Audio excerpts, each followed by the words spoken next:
Değerli arkadaşlar, değerli milletvekilleri, değerli katılımcılar ve ekranı başında bizleri dinleyen değerli halklarımız, izleyen değerli halklarımız, hepinizi sevgiyle, saygıyla selamlıyorum. Sizler de hoş geldiniz, baş göz üstüne geldiniz.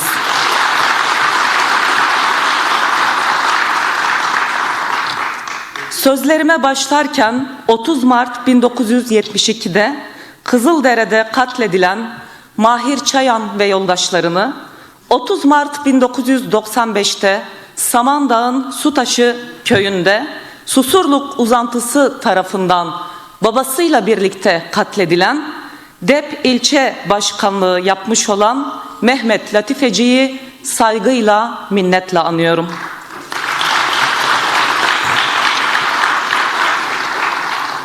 Kızıldere katliamı Türkiye Sosyalist Hareketi için unutulmayacak bir dönüm noktasıdır. Mahir Çayan ve yoldaşları Deniz Gezmiş, Yusuf Aslan, Hüseyin İnan'ın idamını engellemek için kendilerini feda ettiler. Onların devrimci yaşamı ve mücadelesi günümüz Türkiye Kürdistan sosyalistlerinin ve devrimci yurtseverlerin yolunu aydınlatıyor. Mehmet Latifeci, Doktor Hikmet Kıvılcımlı'nın öğrencisi, Arap bir sosyalist olarak Türkiye Sosyalist Hareketi'nin Kürt Özgürlük Hareketi ile tarihsel ittifakının hem savunucusuydu hem de örgütleyicisiydi. Bu ittifakın önemli adreslerinden biri olan DEP'in Samandağ'da ilçe başkanlığını yaparak bu ittifaka verilen tarihsel önemin somut pratiğini ortaya koymuştu. Türkiye'de asimilasyon politikalarına karşı maruz kalan Arap Alevilerin kimlik mücadelesi için yaşamını feda eden bir yoldaşımızdı. Kızıldere'den Samandağ'a yitirdiğimiz her yoldaşımızın anısı yüreğimizde ve bilincimizde hep taze kalacaktır. Mahirlerin yaktığı meşale yolumuzu aydınlatmaya devam edecek. Devrimci mücadelede, sosyalist ve yurtsever mücadelede yitirdiğimiz bütün canları onların şahsında bir kez daha saygıyla, minnetle anıyorum.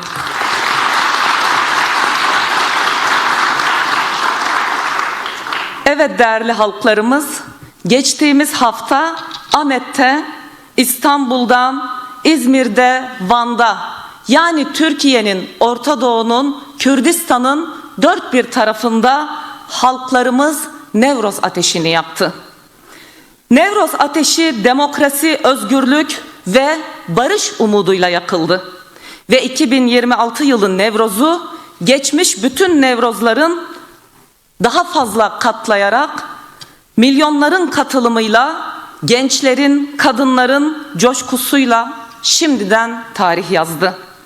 Nevrozların yapılmasında emeği geçen bütün arkadaşlarımıza, sazıyla, sözüyle, sesiyle destek olan, katkı sunan bütün sanatçılara, 7'den 70'e alanlarda, meydanlarda Nevroz ateşinin harlanmasına katkı veren bütün halklarımıza huzurlarınızda DEM Parti olarak teşekkürlerimizi sunmak istiyorum.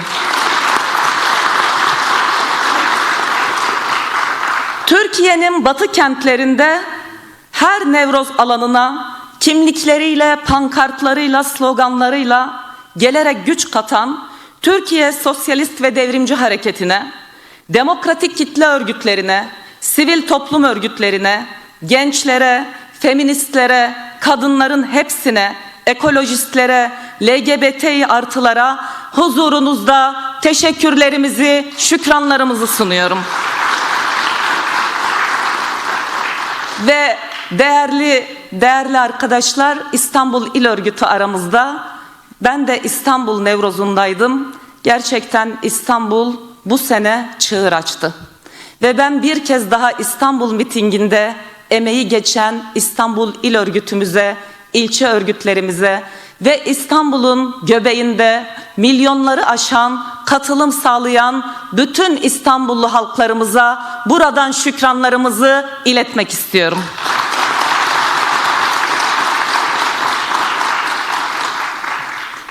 Evet değerli arkadaşlar, bu sene Nevroz Konya Kulu'dan Bursa'ya, Antalya'ya, Ahmet, Van ve Türkiye Kürdistan coğrafyasının dört bir yanında son derece güçlü geçti. Ve burada başta Kürt halkı olmak üzere bütün halklarımızın, işçilerin, emekçilerin, kadınların emeği gerçekten çok büyüktü. Ve buradan bir kez daha şunu ifade ediyoruz ki Demirci Kava'nın direnişi günümüzde 21. yüzyılın dehaklarına karşı aydınlanmaya, bu ateş harlanmaya devam edecek. Selam olsun bu onurlu mücadeleyi yürüten bütün halklarımıza.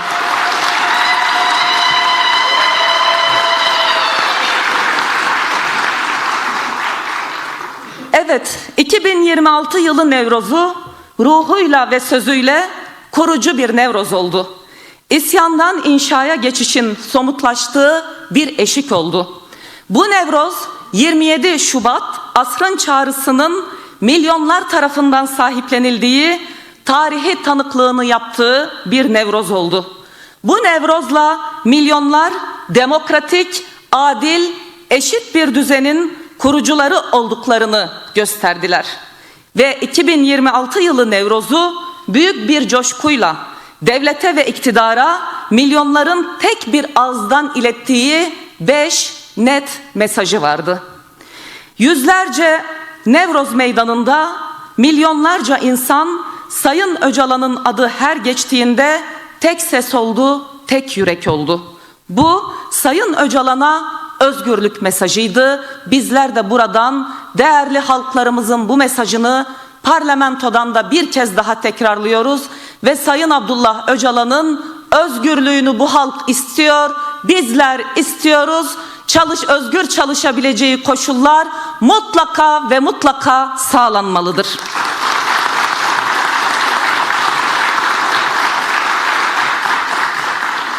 İkinci mesajı, Nevroz meydanlarına katılan çocuklardan kadınlara, Alevilerden Sünnilere, Hristiyanlara, Türklerden Kürtlere kadar milyonlarca insanın yüreği barış sevdası için attı.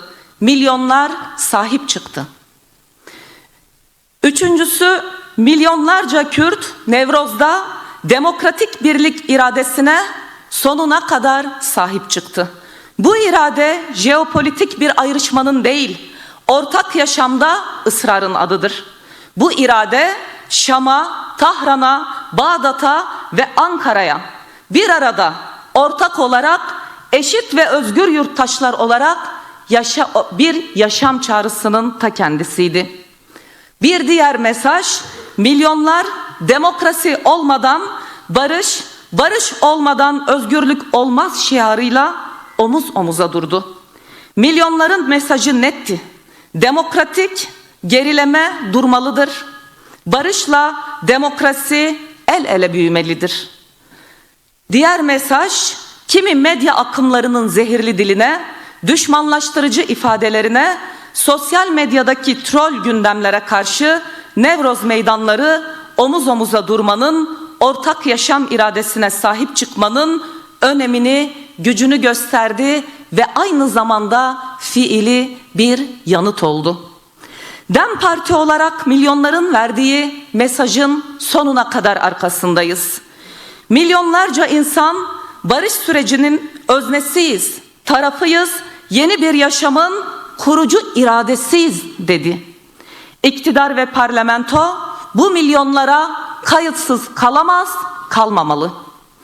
Biz milyonların iradesine inanıyoruz. Biz milyonların barış umuduna yürekten inanıyoruz. Ve biliyoruz ki bu irade doğru adımlarla buluştuğunda bu topraklarda barış da inşa edilecek, demokrasi de büyüyecek, özgürlükler de kazanacak.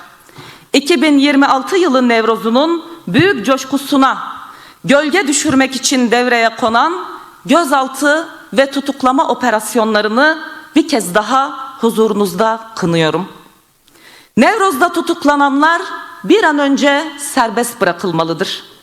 Ve Nevroz'daki kutlamalara katıldığı için gözaltına alınan 2 işçi kardeşimiz. Onların sosyal medyada sanırım hepimiz fotoğraflarını gördük. Nasıl yaralandıklarını, nasıl darp edildiklerini, o vücutlarındaki izleri hepimiz gördük. Apaçık işkence uygulandı bu işçilere. Ve buradan bizler şunu ifade ediyoruz ki, o işkence gören işçi kardeşlerimiz yalnız değildir. Onların hak mücadelesinin sonuna kadar yanında olacağız. Nevroz bayramdır, işkence de insanlık suçudur. Bunu herkes böyle bilecek.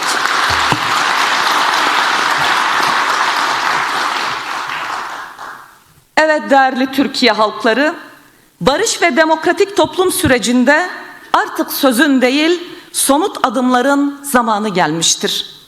İkinci aşama dediğimiz şey tam da burada anlam taşıyacak.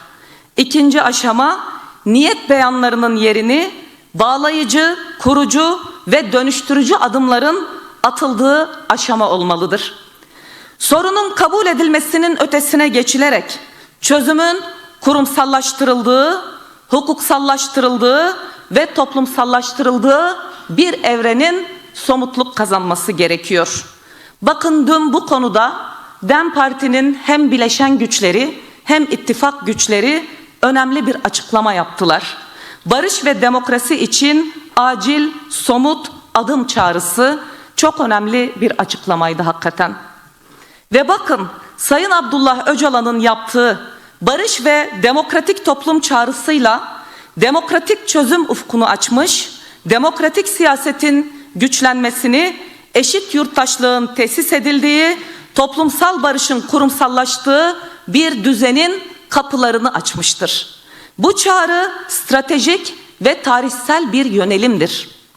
Ve heyetimiz biliyorsunuz 27 Mart'ta İmralı'ya gitti. Sayın Abdullah Öcalan'la birlikte önemli bir toplantı gerçekleştirdi.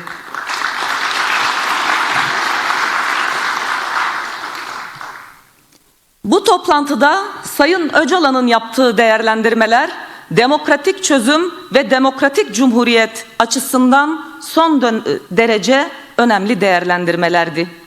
Ve bu değerlendirmelerin, bu toplantının akabinde DEM İmralı heyeti bir açıklama yaptı. Bu seferki açıklama sadece kendi görüşleri değildi. Aynı zamanda bu görüşmede Sayın Abdullah Öcalan'ın çok net mesajlarını da içeriyordu. Oradan kısa bir alıntıyı paylaşmak istiyorum sizlerle. Sayın Öcalan şunların altını çizmiş bu son açıklamada. Silahlı mücadele dönemi kapanmıştır. Artık çözüm kimliklerin özgürce tanındığı ve toplum temelli demokratik entegrasyonun inşa edildiği bir ortak yaşam düzenidir. Demokrasi, cumhuriyetin güçlenmesini sağlayacak yegane çözümdür. Cumhuriyete katılım, kimliğiyle, ifade ve fikir özgürlüğüyle, örgütlenme özgürlüğüyle ve kadın özgürlüğüyle olmalıdır. Bunlar sadece Kürtler için değil, herkes için geçerli özgürlük alanlarıdır demiştir. Bu perspektif, çözümün ve demokrasinin güçlü bir şekilde bir ufkunu ortaya koymaktadır.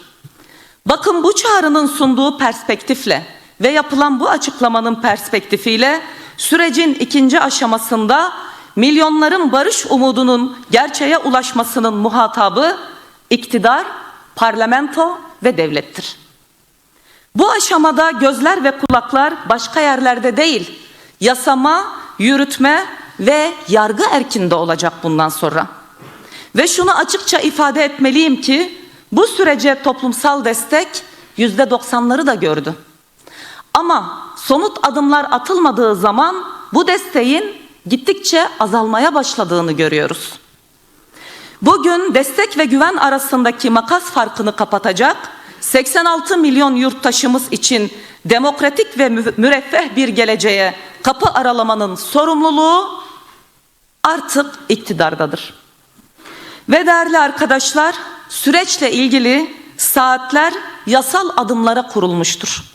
Süreci aceleye getirmeyelim anlamına gelen çoklu mesajlarla karşılaştık geçtiğimiz hafta. Ve burada esasen bu sürecin yeterince anlaşılmadığını gösterdi bize bu mesajlar. Şu bilinmeli ki sorun basit anlamda hızlı adım atıp atmama meselesinden çok öte bir anlam ifade ediyor bu yavaşlık. Sorun siyasi iktidarın net bir irade geliştirmemesinde, bu aşamayı net bir takvime bağlamamasında, yasal düzenlemeler için meclisin hala aktif bir çalışmanın içine girmemiş olmasında. Bakın sadece Sayın Bahçeli'nin Öcalan umuda, Ahmetler makama, Demirtaşlar yuvasına çağrısı pratikte karşılık bulsaydı bu sürece olan toplumsal destek kendini katlayarak artardı. Ve biz şu anda bambaşka bir aşamada olurduk. Orta Doğu'daki kanlı gelişmeler, İran Savaşı nesnel olarak bu sürecin daha da hızlanması gerektiğini söylüyor bize. Gerçekten çözümcül yaklaşılması gerektiğini söylüyor bize. Cesaretli bir pratik gerektiriyor. Bu mesajı veriyor bize. Türkiye halklarının ihtiyacı olan şey İran Savaşı'nın sonuçlarını beklemek değildir. Daha önce de Rojava'yı beklediler. İran Savaşı'nı barış sürecinin el freni yapmak politik basiretsizlik olur. Tam tersi bu savaşın bölgesel etkilerini, yarattığı siyasi, ekonomik, toplumsal, askeri kırılmaları doğru değerlendirmek gerekiyor. Ve başta Türkiye ve İran olmak üzere bütün bölge ülkeleri halkların sorunlarını çözmeli, düşünce ve ifade özgürlüğünü, örgütlenme sorunlarını demokratik bir şekilde radikal anlamda çözebilmeli ki üzerine gelen bu kanlı dalgayı geri püskürtebilsin. Emperyalist saldırıları boşa düşürmenin yolu da budur. Türkiye'de süreci zamana yaymak isteyen anlayış süreci buradan okumak durumundadır. Ve bu sebeple iktidara milyonların adına çağrımızdır. Barış sürecinin ikinci aşaması öngörülebilir, net ve şeffaf bir şekilde belli bir takvime bağlanarak kamuoyuna açıklanmalıdır. Bu hem sürece olan güveni arttıracak hem de sürecin enfekte olmasını engelleyecektir. Ayrıca yasal adım gerektirmeyen konularda iktidar direnç göstermekten vazgeçmeli. Bugün itibariyle kayyum uygulaması süreci zedelemekten başka ne anlam ifade ediyor? Ahim kararını hayata geçirmeyip hala sevgili Figen Yüksekdağ'ı, Selahattin Demirtaş'ı ve arkadaşlarını ve yine aynı şekilde Osman Kavala'yı, Can Atalay'ı hapishanede tutmak ne anlam taşıyor? Artık ipe un seren tutumlardan ciddi bir biçimde vazgeçilmeli. 86 milyonun geleceğine ve Orta Doğu'nun barışı ve istikrarına katkı sağlayacak adımlar hızla atılmalı.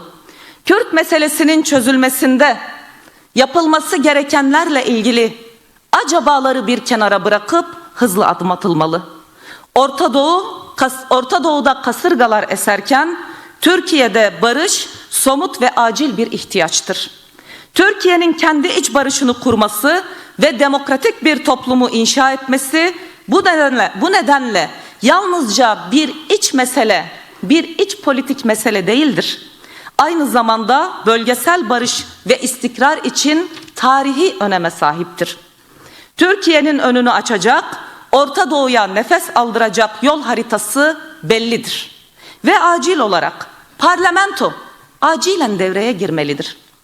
Kapsayıcı, bütünlüklü bir çerçeve yasa bir an önce çıkarılmalıdır. Sayın Öcalan'ın silahsızlanma ve demokratik entegrasyon sürecini sağlıklı yürütebilmesinin koşulları sağlanmalıdır. AHİM'in ve AYM'nin kararları vakit geçirmeksizin, amasız, fakatsız bir şekilde uygulanmalı. Hasta ve yaşlı mahpusların toplumun vicdanını ne kadar yaraladığını hepimiz biliyoruz. Bir an önce onlar serbest bırakılmalı. Kayyımlar tarihe gömülmeli. Seçilmişler Türkiye'nin her yanında görevlerini yargı sopası olmadan özgürce yapabilmeli. Siyasal alanın genişletilmesi ve ifade ve örgütlenme özgürlüğünün güvence altına alınması bu sürecin vazgeçilmez bir parçasıdır. Özgür siyaset, demokratik uzlaşı ve evrensel haklarla ilgili güvenceler acilen sağlanmalıdır. Reçete budur. Reçete bellidir. Ve bunun yolu da açıktır. İktidarı cesarete davet ediyoruz. Biz demokratik çözüm için elimizi değil sadece bütün bedenimizi taşın altına koymaya hazırız. Yeter ki bu topraklar onurlu barışla buluşsun. Yeter ki Kürt halkı özgürlüğüne, ana diline kavuşsun. Yeter ki halklarımız özgür olsun. Yeter ki Türkiye demokratik olsun.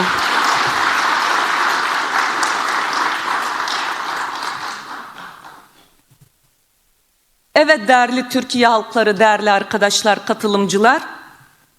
İran'a yönelik saldırının 32. günündeyiz. Her geçen gün bu savaşın sınırları genişliyor ne yazık ki. Cepheler çoğalıyor. Körfez ülkeleri, Irak, Lübnan derken bu ateş bütün bölgeyi sardı. Bölgesel savaşa dönüşmek üzere bu süreç. Ve bu süreçte yine Federe Kürdistan bölgesinde Sayın Mesut Barzani'nin ofisi 5 kez vurulmuş. Kürdistan Bölgesel Yönetimi Başkanı Sayın Neçirvan Barzani'nin konutu bombalanmış. Sivil yerleşim yerleri hedef alınıyor, insanlar ölüyor, yaralanıyor. Bunlar yönünü şaşıran füzelerin yarattığı tahribatlar değil. Bu Kürtleri, Kürdistan Bölgesel Yönetimini savaşın içine çekme politikasıdır. Kürtleri ve Kürdistan'ı ateşin içine çekmeye çalışan akıl tehlikeli bir oyun oynuyor. Bu kirli oyundan derhal vazgeçilmelidir. Orta Doğu zaten bir ateş çemberi içinde, bu çemberi daha da büyütmek, bölgeyi tamamen yakıp yıkmaktan başka hiçbir işe yaramaz. Kürdistan Bölgesel Yönetimine gerçekleştirilen saldırıları burada bütün Türkiye ve dünya halklarının huzurunda bir kez daha kınıyoruz ve Federe Kürdistan halkı yalnız değildir. Sonuna kadar bizler de onlarla beraber olmaya devam edeceğiz. Ve değerli halklarımız, Latin Amerika'dan Asya'ya, Afrika'dan Orta Doğu'ya kadar yeryüzü 3. Dünya Savaşı'nın estirdiği kasırgayla alabora oluyor. Çanlar nükleer yıkım için çalıyor ve durum çok tehlikeli. ABD ve İsrail'in İran'a saldırmasıyla başlayan savaşın bedelini bütün dünya ödüyor. Ekonomik, jeopolitik, enerji ve insani krizler yaşamı felç edecek düzeyde derinleşiyor. Petrol fiyatları dizginlenemiyor. Bugüne kadar Merkez Bankası'nın rezervleri 40 milyar dolar ve 50 ton altın eridi. Bu savaşın piyasaya, bireysel bütçelere etkisi ise hesaplanamayacak kadar çok büyük. Bu ekonomik tablo uzun yıllardır işsizlikle, yoksullukla, hayat pahalılığıyla mücadele eden Türkiye'yi muazzam bir derecede tehdit ediyor. Savaşın faturası daha şimdiden zaten pahalı olan yakıta, soframıza, iğneden ipliğe kadar yansımış durumda. Zamlar işçinin, emekçinin, yoksulun, siz değerli yurttaşlarımızın boğazından kesiliyor. AKP iktidarı ne yapalım, bunlar savaşın etkisi deyip ülkenin yöneteni değil de misafiriymiş gibi davranmaya kalkıyor. Sakın ha yapmayın. Bu risklerden hareketle savaşın milyonlarca insana olumsuz etkilerinin önüne geçmek için hangi önlemler alınıyor diye AKP iktidarına buradan soruyorum. Bunu açıklamalı, muhalefetin önerilerini dikkate almalı. DEM Parti olarak acil önlem planı şeklinde sunduğumuz önerileri görmeli. Bakın, bizim acilen hayata geçirilebilecek çok somut birkaç önerimizi burada paylaşmak istiyorum. Yakıt fiyatının genel yükünü hafifletmek için yakıt vergisini, KDV'yi ve ÖTV'yi acilen kaldırın. Temel gıda ürünlerindeki vergileri kaldırın. Sosyal denge kapsamında her bir haneye asgari ücret sınırına kadar doğalgaz, elektrik ve su ücretsiz olarak sağlansın. Bu yapılabilir. Çiftçinin gübre, ilaç, yem, tohum ve veterinerlik gibi tarımsal girdileri sübvanse edilmeli, üretim maliyetleri düşürülmeli. 500 bin liraya kadar olan çiftçi borçları derhal silinmeli. Bu sadece çiftçiye bir destek değil, bu yalnızca çiftçiye bir iyilik değil, bu aynı zamanda Türkiye'nin 86 milyon yurttaşının daha ucuz patates, daha ucuz domates, soğan, bibere, patlıcana ulaşabilmesi için de yapılması gerekiyor. Bakın, dün döndüm, daha Almanya'daydım. İnanın Türkiye'de domatesi biz üretiyoruz değil mi? Verimli toprakları var bu ülkenin. Almanya'daki domates Türkiye'den daha ucuz. Onlar euro kazanıyor. Türkiye'de bizlerin aldığı ücret TL bazında ve eriyor. Böyle bir haksızlık, böyle bir adaletsizlik, böyle bir açlık söz konusu. Devam ediyorum. Yakıt tüketimini düşüren önlemler alınmalı. Ekolojik yaşamı esas alan alternatif enerji kanallarının geliştirilmesi için kamu ciddi bir aktör olarak devreye girmeli. Enerji tedarik kaynakları güçlendirilmeli, enflasyonla mücadele politikalarına öncelik tanınmalı ve radikal kararlar alınmalı bu konuda. Bakın, yakın zamanda Türkiye'de bir araştırma yapılmış. Toplumsal Psikolojik Esenlik Raporu 2025'te yayınlandı. Bu rapora göre geçim sıkıntısı, gelir eşitsizliği, işsizlik toplumun ruh sağlığını tamamen bozmuş durumda. Yine bu rapora göre Türkiye 144 ülke arasında negatif duygular açısından en stresli 5. ülkeyiz. En stresli 5. ülke. Öfkede 29. Üzüntüde 41. Endişede 62. sırada yer alıyoruz. Açlık, yoksulluk, barınamama, geçinememe, üstüne üstlük de baskılar, özgürlüklerin kısıtlanması toplumu patlama noktasına getirmiş durumda. Toplum gerçekten mutsuz. Bu iktidarın umru değil, biliyorum. Ama bu iktidar da şunu bilmeli: toplumun mutsuzluğu üzerinden hiçbir iktidar saadet kuramaz. Hamasetle söz üretmeyi bırakın. Mehter Marşı eşliğinde propaganda yapmayı da bırakın. Bütün bunlara karşılığı yoktur. Ciddi olun. Ajitasyon çekmeyin. Aç olan işçinin, emekçinin, yoksulun açlığını ajitasyonla bastıramazsınız. Yoksul, işçi, emekçi, emekli, çiftçi, küçük esnaf ekmeğe aç, ajitasyonunuza gayet tok. Yurttaşın açlığını, yoksulluğunu giderecek politikaları üretmede artık gecikmemeliyiz. Ve buradan bütün işçi, emekçi, yoksul kardeşlerime sesleniyorum. DEM Parti her zaman yaşam ve hak mücadelesinin yanındadır, sizlerin yanındadır. DEM sizin partinizdir.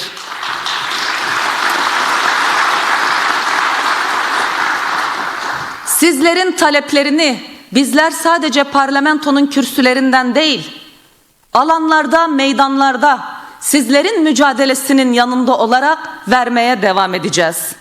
Bu ortak mücadelede bizler beraberiz. Ekmek kavgası onurlu bir kavgadır.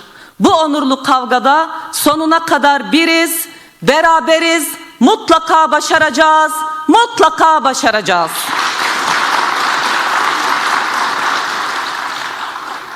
Ve değerli arkadaşlar, aramızda Çorumlu kardeşlerimiz var.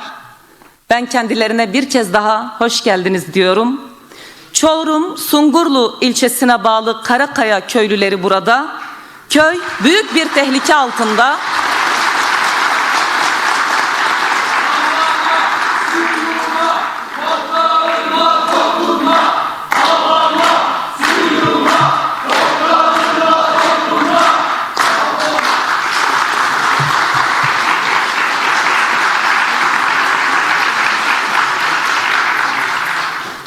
Köy çok büyük bir tehlike altında. Çelikler Holding tarafından köylerine 50 metre mesafede büyük bir taş ocağı açılacak. Yılda 3,5 milyon ton taş dinamit patlatılarak çıkarılacak.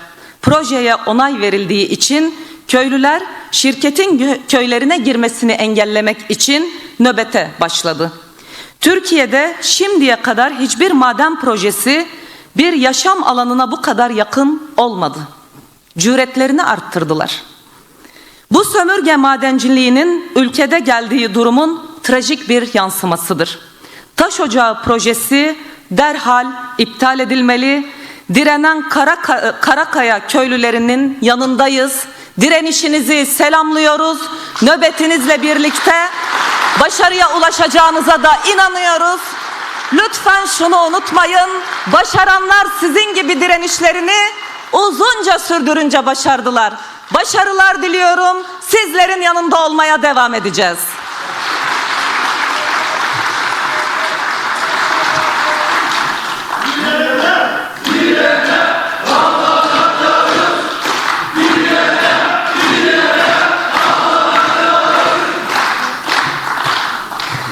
Evet değerli Türkiye halkları, İran'daki savaştan insani krizlere, ekolojik krizlere, açlıktan hukuksuzluklara kadar karanlık, zifiri bir dönemden geçiyoruz. Bizler her türlü karanlık tablo ve baskıya karşı yarının bugünden daha iyi olması için mücadele ediyoruz, etmeye de devam edeceğiz. Ne olursa olsun enseyi karartmadık, karartmayacağız. Başımızı yere eğmedik, eğmeyeceğiz. Ve önümüz 1 Mayıs. 1 Mayıs'ta 8 Mart'ın, Nevroz'un ruhuyla, bir hazırlıkla 1 Mayıs'ları geçireceğiz. Tarihsel olarak onurlu mücadelemizin önemli bir mevzisi olan 1 Mayıs'ta işçilerle, emekçilerle, emeklilerle, doğa ve insan hakları savunucularıyla, LGBT artılarla, kadınlarla, gençlerle, engellilerle, ez cümle Türkiye'de bütün ezilen ve sömürülenlerle birlikte bizler 1 Mayıs'ta olacağız. Mesajlarımızı ve mücadelemizin güçlü bir halkasını daha mücadele zincirimize ekleyeceğiz. Yolumuz engebeli, yolumuz meşakkatli, farkındayız. Ama bir o kadar umutlu, bir o kadar inançlı, bir o kadar onurlu ve coşkuluyuz. Bu yolu sizlerle yürümenin onuru bizlere çok ama çok büyük bir güç veriyor. Yolumuz açık olsun, Hızır yar ve yardımcımız olsun. Hepinizi sevgiyle, saygıyla selamlıyorum. Tekrar hoş geldiniz, baş göz üstüne geldiniz.